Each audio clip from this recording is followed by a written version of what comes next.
একটা পুরুষ বলতে পারবেন স্ত্রী এই কথা বলছে তোমার জীবনের তোরে মোহরানা মাফ করে দিলাম? একটা পুরুষ দ্বারা বলতে পারবেন যে আপনার স্ত্রী আপনাকে বলছে তোমার মোহরানার দাবি সম্পূর্ণ আমি মাফ করে দিয়েছি আল্লাহর হস্তে? একটা স্ত্রী এই কথা বলে না। সাময়িকের জন্য আপনাকে সুযোগ দিছে, ক্ষমা করছে, পুরোপুরি আপনাকে ক্ষমা করে নাই। যদি পুরোপুরি আপনাকে ক্ষমা করে 5 মাস পরে বউটা ছাড়তে যায়, এর মোহরানা হক দাবি করবে কিনা বলেন? করবে। দাবি করেনি মোহরানা, তাহলে আমরা মাফ করে দিছি। বাসরাত্র আমরা মাফ করে দিছি, তা আবার দাবি করে কি লিগে? এতে বোঝা যায় আপনাকে সাময়িকের জন্য ক্ষমা করা হয়েছে, আপনাকে সুযোগ দেওয়া হয়েছে। আপনি অদূর ভবিষ্যতে আপনি সম্পদশালী হবেন আর মোহরানার টাকাটা স্ত্রীকে দিয়ে দিবেন। কিন্তু আমি বর্তমান সমাজের অবস্থায় দেখি 90% জন পুরুষ স্ত্রীর হকটা আদায় করে নাই, মোহরানাটা দেয় নাই। এই জন্য আজকে একটা নতুন সিস্টেম চালু হয়েছে। মৃত্যুর পরে লাশটা লইয়া বউর কাছে যায়, বলে তোমার মোহরানার হকটা মাফ করে দাও। আর তুমি এত গরিব হইলা, তোমার লক্ষ লক্ষ টাকার জায়গা জমি আছে, তোমার বিল্ডিং আছে, তোমার টাকা আছে, পয়সা আছে, ছেলে আছে, মেয়ে আছে, আজকে ভিক্ষুকের মতো স্বামীর কাছে স্ত্রীর কাছে যে এত মোহরানার মাফ চাও, লজ্জার বিষয় মুসলমানের কি থাকতে পারে? কেন তুমি মৃত্যুর আগে তোমার স্ত্রীর মোহরানা দাবিকে হক আদায় করলা না?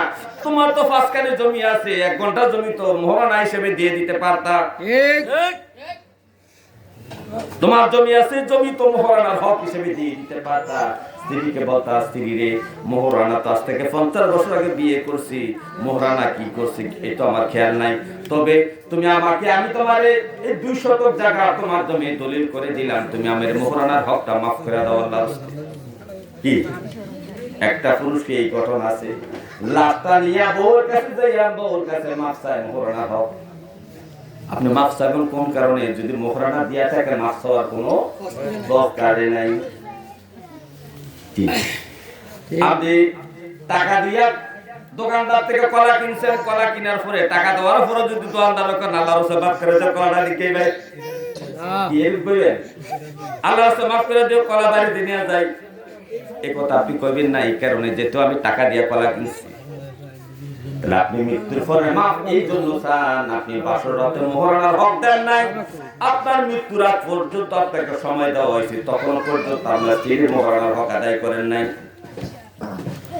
হে আমার ভাইও, তাই আমরা স্বামীরা স্ত্রীর হকটা আদায় করি নাই, এই হকটা নষ্ট করছি। এই কারণে স্ত্রী আমার হক নষ্ট করি।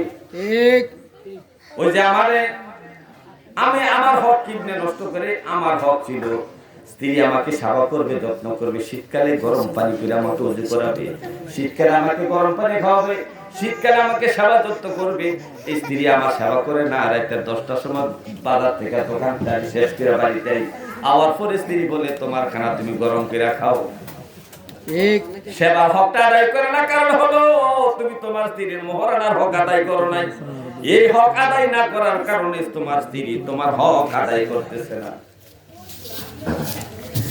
হে আমার ভাইও, গভীরভাবে মনোযোগ।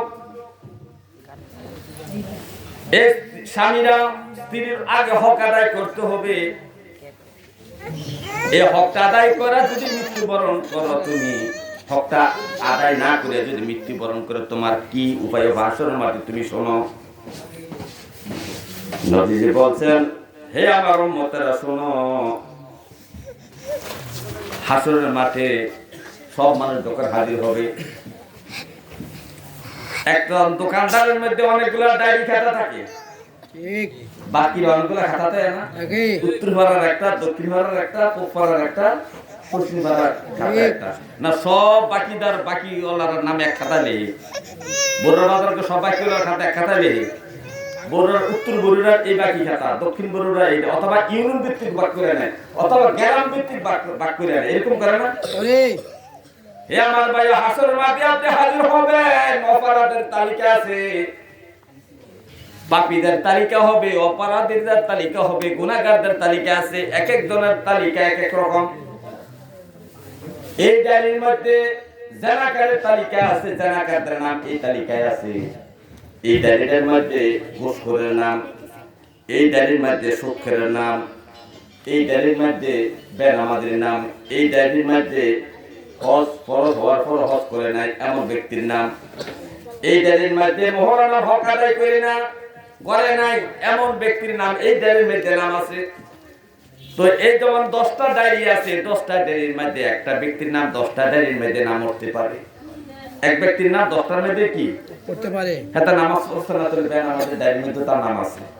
হেতে মোহরানা দিছে না, না দিয়ে মরছে, বউ বাপ করছে না, তখন জানাকার নাম তালিকা এতে নাম আছে আব্দুল করিমের নাম। উম্মা এটাতে গোসখোরের তালিকা একটা নাম আছে, সেই ডায়েরির মধ্যে আবার নাম আছে। আর কি করে আবার গোসল গেছে, এটা সুদখোরের তালিকা এক নাম, হেটার মধ্যে আবার নাম আছে। একজনের 5টা ডায়েরি 10টা ডায়েরির মধ্যে নাম উঠতে পারে। হে আমার ভাইও, হাসরের মাঠে অনেকগুলা ডায়েরি হবে, পাপীদের নামের ডায়েরি। এর মধ্যে একটা জানাকারীদের নামের ডায়েরি আছে। আমি যে ওয়াজটা করছি, প্রত্যেকটা মসজিদে জুমার খুতবার মধ্যে 12 সন্ধ্যায় খুতবাটা করা হয়। এর থেকে আমি তো মুখস্থ ওয়াজ করি না, দেখে দেখে ওয়াজ করি, শোনেন। কারণ অনেকে বলবে যে হুজুর এটা নিজে বানাবেন, 12 সন্ধ্যার খুতবার মধ্যে হাদিসটা আছে, নবী বলছেন, হে আমার উম্মত, তোমরা যখন বিবাহ করো, বিবাহ করলে মোহরানাটা বিবির হক আদায় করে দিও। তোমরা যে একটা চুক্তি করে মোহরানা ধার্য করে বিবাহ করেছ,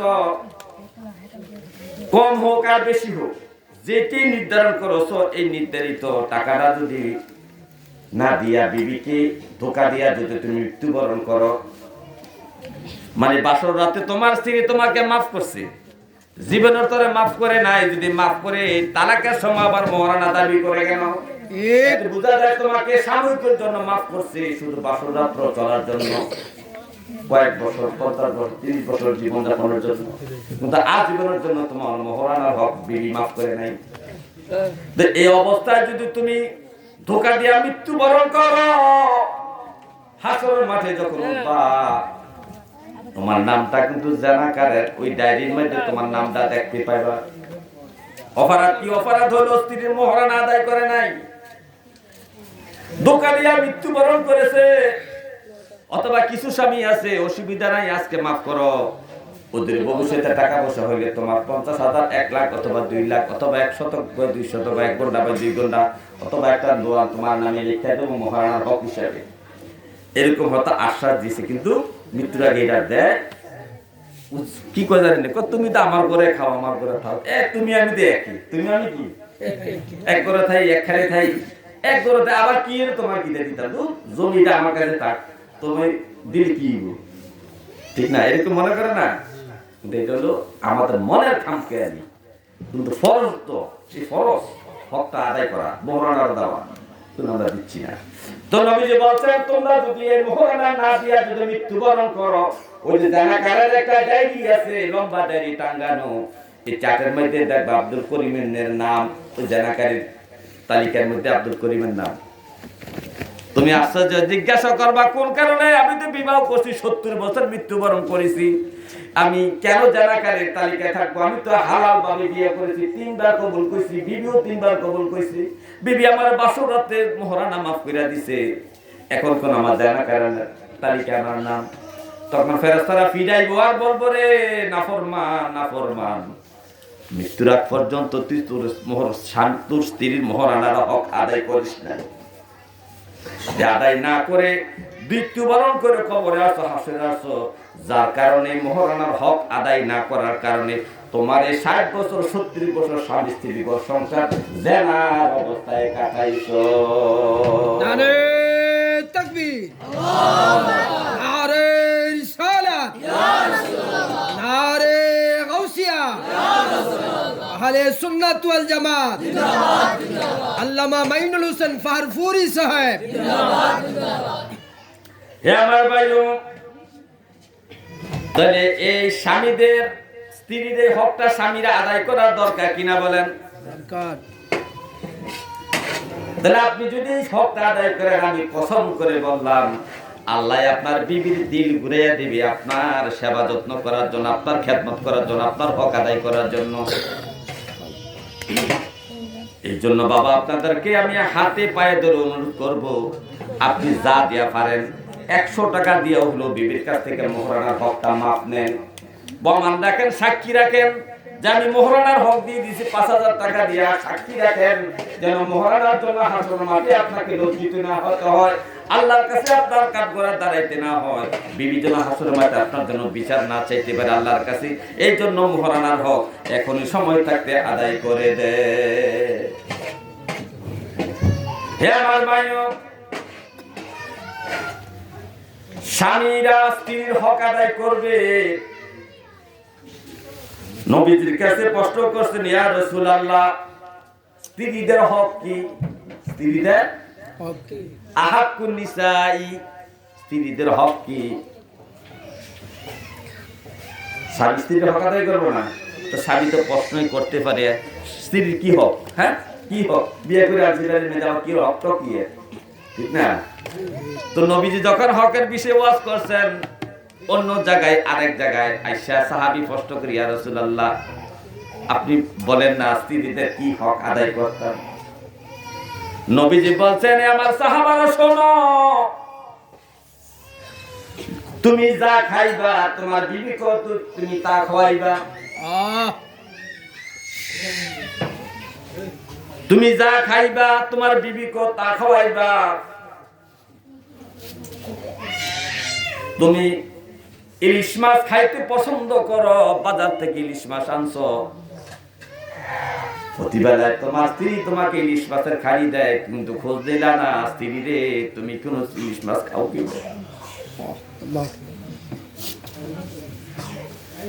এই প্রশ্নটা স্বামী করে নাই। আর স্ত্রীও স্বামীকে ভালোবাসে, স্বামীর যত রুচি কম ইলিশ মাছের রুচি বেশি, যার কারণে একটা মাছ কয়েক টুকরা করে প্রতিদিন প্রতিবেলা স্বামীকে ইলিশ মাছ খাওয়া। স্ত্রী তো এই আচরণটা করছে স্বামীর প্রতি ভালোবাসার কারণে, কিন্তু তুমি ভালোবাসা দেখাইলা কোন দিন? একদিনও তো স্ত্রীকে জিজ্ঞাসা করো নাই, স্ত্রী গো এই যে মাছ এত টাকা দিয়ে আনলাম, তুমি ইলিশ মাছের খাড়ি খাইছো, আমার যে প্রতিবেলা খাও। এই জন্য নবী বলছে, উম্মত রে, তুমি যা খাইবা তোমার স্ত্রীকে তুমি তা খাইতে দিবা। হে আমার ভাইও, নবীজি বলছেন তুমি যা পরিধান করবা তোমার স্ত্রীকে তা পরিধান করতে দিবা। তুমি নতুন কাপড় প্রতিদিন পছন্দ করো, নতুন প্যান্ট শার্ট কিনতে তোমার ভালো লাগে, বহুদিন পরে পরে মার্কেটে যাও, সুপার মার্কেটে যাও, বিভিন্ন মার্কেটে যে নতুন নতুন কাপড় পরিধান করো, কিন্তু তোমার স্ত্রীকে তুমি 3 পিস কিনছো আর 6 মাস হয়েছে, 6 মাসের মাথায় তুমি 3 বার গেঞ্জি কিনছো, 3 বার জুতা কিনছো। তো নবীজি বলছে, আমার উম্মত, স্ত্রীর হক কি শোনো, তুমি যা পরিধান করবা তোমার স্ত্রীকে তুমি তা পরিধান করাইবা। তুমি নতুন কাপড় আজকে কিনলে তোমার স্ত্রীকে নতুন কাপড় কিনে আইবা, অথবা স্ত্রীকে প্রশ্ন করবা, স্ত্রীকে তোমার কিছু লাগবে নি, ও কাপড় চোপড় কিনা লাগবে নি। আরে আপনি তো আপনার স্ত্রীর শরীরের কাপড়ের নমুনা দেখে বুঝেন কাপড়টা নতুন না পুরাতন। সুবহানাল্লাহ, নতুন না পুরাতন এটা দেখতে তো বোঝা যায়, এটা জিজ্ঞাসা করার লাগে না। আপনি তো বাজার থেকে আপনার প্যান্টের সাথে স্ত্রীর জন্য একটা 3 পিস কিনে নিয়ে আসতে পারে। হে আমার ভাইও, হাদিসটা লম্বা হাদিস। নবীজি বললেন, 2টা কথা বললেন, তুমি যা খাইবা তোমার স্ত্রীকে তা খাওয়াইবা, তুমি যা পরিধান করবা তোমার স্ত্রীকে তা পরিধান করাইবা। এই 2টা হক। 3 নাম্বার হক হলো তোমার স্ত্রীর মুখের মধ্যে তুমি আঘাত করবা না। যদি তুমি স্ত্রীকে মারতে যাও, রাগের বশতে চর দাও, আঘাত করতে যাও, সাবধান উম্মত, তোমার স্ত্রীর চেহারার মধ্যে আঘাত করবা না, গালের মধ্যে মুখের মধ্যে চর দিবা না, ঘুষি দিবা না। মুহাদ্দিসে কেরাম বলতেছেন, এই ঘটনার কারণ হইল স্বয়ং আল্লাহ তাআলা মানুষের চেহারাটা নিজ কুদরতি হাতে বানাইছেন। কোথায় নাকটা দেওয়ার দরকার, নাকটা টিপে টিপে সুন্দর করে বানাইছেন, কোথায় চোখ দরকার, কোথায় ভ্রু দরকার, কোথায় ঠোঁট দরকার, কেমন ঠোঁটের দরকার, কেমন গাল দরকার, কেমন কি দরকার, কেমন কান দরকার, সব কিছু আল্লাহ তাআলা নিজে কুদরতি হাতের দ্বারা মানুষের চেহারা বানাইছেন। এই জন্য আল্লাহর হাতের স্পর্শ মানুষের চেহারার মধ্যে আসি বিদায় নবীজি বলছেন, হে আমার উম্মত, তোমার স্ত্রীর চেহারার মধ্যে কখনো তুমি আঘাত করবা না, চর দিবা না, ঘুষি দিবা না। হে আমার ভাইও, এই যে ওয়াজ করছি 12 চন্দ্র খুতবার মধ্যে ওয়াজ কি বলা স্যার, ঠিক 12 চন্দ্র খুতবার মধ্যে হাদিস। আরে ভাই এখন বিভিন্ন জায়গায় ওয়াজ মাহফিল হয়, এই সমস্ত ওয়াজ জীবনে শুনবেন না। জুমার বয়ানে যে আলোচনা হয়, যতটুকু দিন শিক্ষার আলোচনা করা হয়, ইসলাম শিক্ষার ঈমানি কথা, আমলি কথা যতটুকু জুমার মসজিদে আলোচনা হয় আধা ঘন্টার মধ্যে, একটা মাহফিলের মধ্যে, বড় বড় মাহফিলের মধ্যে 3-4 ঘন্টার মধ্যে আলোচনার নামগন্ধ নাই। ঠিক এই সমস্ত মাহফিলের দ্বারা আপনি কিছুদিন শিখতে পারবেন না, কারণ বক্তার আছে টাকার লোভে, হাদিয়ার লোভে, পাবলিককে কিভাবে খুশি করবে, কণ্ঠের দ্বারা, গজলের দ্বারা, নাচানাচির দ্বারা, কৌতুকের দ্বারা, বিভিন্ন অভিনয়ের দ্বারা। তাদের টেনশন হলো কিভাবে আপনার কাছ থেকে 50,000 টাকা হাদিয়া খুলে নিবে। ওই খোলার জন্য যত আনন্দ উল্লাস, রং তামাশা করার দরকার, গলাবাজি দরকার, এই মাহফিলের মধ্যে সে করবে, কিন্তু আপনার হেদায়েতের জন্য কিছু সে করে যাবে না। ঠিক কিন্তু আপনার মসজিদের, জুমার মসজিদের ইমাম জুমার বয়ানে যতটুকু দ্বীনি হেদায়েতের কথা এই খুতবা থেকে আলোচনা করে, খোদার কসম কোন মাহফিলের মধ্যে এতটুকু দিনের আলোচনা হয় না, শুধু সমালোচনা, গীবত আর রং ঢং। হে আমার ভাইও, তো তিন নাম্বার হক হলো বোর, গালের মধ্যে, চেহারার মধ্যে আঘাত করা যাবে না। 4 নাম্বার হক হইল বউ তো ভুল করতেই পারে, ভুল করতেই পারে, আর ভুল করবে না কেন মিয়া? ভুল কেন করবে না? হে ভাই, আপনি পুরুষ, আপনার জন্ম কিন্তু জমিনে। মানুষের জন্ম কোথায়? পুরুষের জন্ম কোথায়? জমিনে। এই পুরুষের জন্ম জমিনে। এই আরব দেশে 40,000 বছর পর্যন্ত আদম আলাইহিস সালামের মূর্তিরা বানাইয়া ফালাইয়া রাখছে। তায়েফ এবং মক্কা মাঝামাঝি অবস্থার মধ্যে আল্লাহ তাআলা আদম আলাইহিস সালামকে বানাইছেন, রোদ্রে শুকাইছেন। তো এই জায়গায় শুকাইয়া, এই জায়গায় প্রাণ দিয়া, এই জায়গায় রূহ ঢুকাইছে জমিনে, তরতাজা জীবন্ত হয়েছে। তখন আল্লাহ উঠে তাকে জান্নাতে স্থান দিয়েছেন। তার মানুষের জন্ম কোথায়? এই পুরুষের জন্ম কোথায়? মাটিতে। পুরুষের জন্ম কোথায়? মাটিতে বানাইছে, মাটিতে জন্ম, মাটিতে তার বসবাস। এই জন্য পুরুষ জাতি মাটির কাজ করতে, কৃষি কাজ করতে সবচেয়ে ভালোবাসে। এর জন্য দেখবেন সমস্ত পৃথিবীর মধ্যে প্রায় দেশে কৃষি কাজের সংখ্যা 90%, 50%। আমার বাংলাদেশের মানুষের মধ্যে 18 কোটি মানুষের মধ্যে 80% মানুষ কৃষি কাজ করে। তার কারণ 80% মানুষ যত কৃষি কাজ করে, এতে বোঝা যায় কৃষি কাজটা, মাটি সাইডের কাজটা বেশি পছন্দ করে পুরুষ। এই কারণে তারা 80% কৃষক। এই কারণে পছন্দ করে তাকে সৃষ্টি করা হয়েছে মাটিতে, মাটি দিয়া, মাটির মধ্যে তাকে এই জমিনের মধ্যে সৃষ্টি করা হয়েছে। এই কারণে পুরুষ জাত কৃষি কাজ করতে মহাব্বত করে। কিন্তু আপনার আমার বিবিকে কোথায় সৃষ্টি করতে জানেন? আপনার আমার বউর সৃষ্টি করে জানেন? আরে মিয়া, বাবা আদম আলাইহিস সালাম শুয়ে আছে, খাটের মধ্যে শুয়ে আছে, টেনশন করতেছে, জান্নাতে আইলাম, আমার মতো আর কেউ দেখি না, সব দিন নূরের মানুষ, আমি হলাম মাটির মানুষ। আমি কি ফেরেশতারা সব নূরের না? জান্নাতে যে ফেরেশতারা আছে খাটেন, তারা তো নূরের। আরে আমার মতো আর কেউ নাই। এখন যদি আমার মতো একজন অন্য জাতি হইতো, আমার লিঙ্গের বিপরীত একটা লিঙ্গ হইতো, কত না ভালো হইতো। আদম টেনশন করতেছে, আমার আব্বার টেনশনটা আমার আল্লাহ বুঝতে পারছে।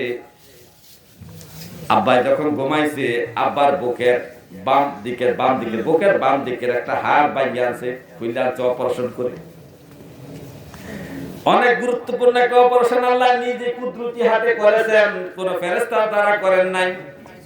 এই বুকের একটা হাড় অপারেশন করে বাইর করে না, আল্লাহ তাআলা এই হাড়টিকে বললেন কুন ফায়াকুন, হাওয়া হয়ে যাও, হাওয়া হয়ে গিয়েছে। হাওয়া, আমার আম্মা জান হাওয়া আলাইহিস সালাম, আল্লাহ যখন কইছে হও হয়ে গেছে, তখন বাবা আদমের কাছাকাছি উনি বসে আছে। বাবা জান ঘুম থেকে উঠিয়া দেখতেছে কি সুন্দর, আমার মতো রক্ত মাংস মতো দেখা যায়। তাহলে বানাইছে কি দিয়া? বাঁকা হাত। তো যারে বানাইছে বাঁকা, তারে আপনি সোজা করবেন কেমনি আপনি বলেন? সোজা করার ব্যবস্থা নাই, থাকবে একটু দেখি। আরে যার জন্ম বাঁকা দিয়া আপনি সোজা করে আশা করেন কেমনি? বউ একটু ভুল করলে আপনি গালাগালি করেন, এটা আপনার ভুল। আপনার বউ তো বাঁকা হাড়ের তৈরি। এই জন্য নবীজি বলছেন, উম্মত রে, এই মহিলা বাঁকা হাড়ের তৈরি, তাদেরকে সোজা করতে গেলে ভাইয়া যাবে। তো কি করবা? তাদেরকে মহব্বত দিয়া ভালো করবা। যেহেতু তোমার বুক থেকে বানাইছে, আর ভালোবাসা থাকে বুকের মধ্যে। মানুষ কোলাকুলি করলে মহব্বত বাড়ে কোথায়? বুকে। স্ত্রীর স্থান হলো বুকে। তুমি স্ত্রীকে স্থান দিতে চাও পায়ে, তাহলে তোমার সাথে দ্বন্দ্ব এমনি হবে। তুমি বুকে জড়াইয়া স্ত্রীকে নাও, দেখবা হাজার কষ্ট, হাজার বেদনা সব ক্ষণিকের মধ্যে ভুলে যাবে স্ত্রী। সুবহানাল্লাহ। এই কথাই আল্লাহ বলেছেন, মাওয়াদ্দাতুর রাহমা। একটা পুরুষের সাথে আরেকটা মেয়ের আমি মহব্বত পয়দা করি স্বামী স্ত্রীর মাধ্যমে। তাহলে আপনার আমার স্ত্রীর জন্ম হলো জান্নাতে। জান্নাতে জন্ম হইয়া আম্মা জান কি দেখছেন? আমাদের স্ত্রীরা জান্নাতি, জান্নাত থেকে জন্ম। আম্মা জান হাওয়া জান্নাত থেকে জন্ম হইয়া দেখতেছে স্বর্ণের গাছ, আপেল খাইতেছে, স্বর্ণের আপেল। মনে করেন আঙ্গুর খাইতেছে, স্বর্ণের আঙ্গুর। চেয়ার দেখতেছেন, স্বর্ণের চেয়ার। পোশাক গায়ের মধ্যে যে আম্মা জানকে পোশাক পরাইছে আল্লাহ, দামি দামি পোশাক, আলো দিয়া নূর দিয়া পোশাক বানাইছে। এত দামি দামি পোশাক, দামি দামি আসবাবপত্র, দামি দামি খাবার। আমাদের আম্মা এগুলা খাইয়া অভ্যস্ত হইয়া গেছে। জান্নাতের খাবার রাজকীয় হালাতে তার জন্য রাজকীয় ভাবে জীবন যাপন করেছেন। এই কারণে মহিলারা এই দুনিয়ার মধ্যে বিলাসিতা বেশি পছন্দ করে। এই কারণে তাদের জন্মগত একটা আদত, তাদের জন্মগত একটা স্বভাব, তারা বিলাসিতা প্রিয়। পুরুষ কিন্তু বিলাসিতা প্রিয় নয়, কারণ পুরুষের জন্ম মাটিতে, সে মাটিতে থাকতে ভালোবাসে। বিলাসিতা করতে গেলে টেনশন বাড়ে, কালকে কি খরচ করবো, আজকে সব করলে। কিন্তু আমাদের আম্মা জানদের অভ্যাস হলো তারা বিলাসিতা প্রিয়। তার কারণ হলো আম্মা জানদের জন্ম হয়েছে জান্নাতে, জান্নাতের বিভিন্ন নাচ নেমত তারা দেখে অভ্যস্ত হয়ে গেছে। এই জন্য জমিনের কোনো কিছু তাদের পছন্দ হয় না।